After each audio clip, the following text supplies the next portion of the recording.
We start tonight in Binghamton, where new legislation has been proposed that would allow the Binghamton Police Department to take stronger action against illicit cannabis shops. This comes as the New York State Office of Cannabis Management approved the ability for municipalities to have a larger role in deciding how to deal with the sticker shops. 12 News' Kyle Spisak has more on the story. A big change may be hitting some storefronts scattered across the city of Binghamton. If Binghamton Mayor Kraham's proposal is passed, illegal cannabis shops in Binghamton could face a harsher punishment for operating their stores. The Binghamton Police Department would be able to inspect businesses suspected of unlicensed cannabis sales and pursue enforcement remedies against those found to be operating illegally. If a property is repeatedly cited for unlicensed cannabis activity, or if it is deemed to be an imminent threat to public safety, the police department will be able to order its immediate closing and shutdown pending a court hearing.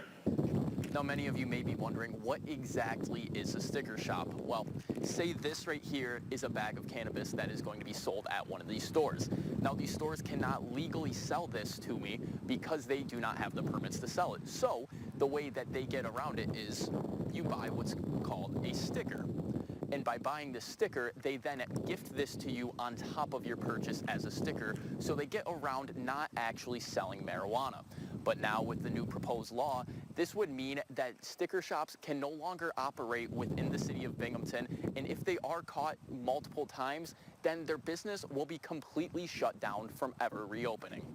Kraham says that many of these stores may be selling dangerous products and that some are also selling to minors. These unregulated shops are stealing from taxpayers and putting consumers at risk with unknown, untested, and untaxed products.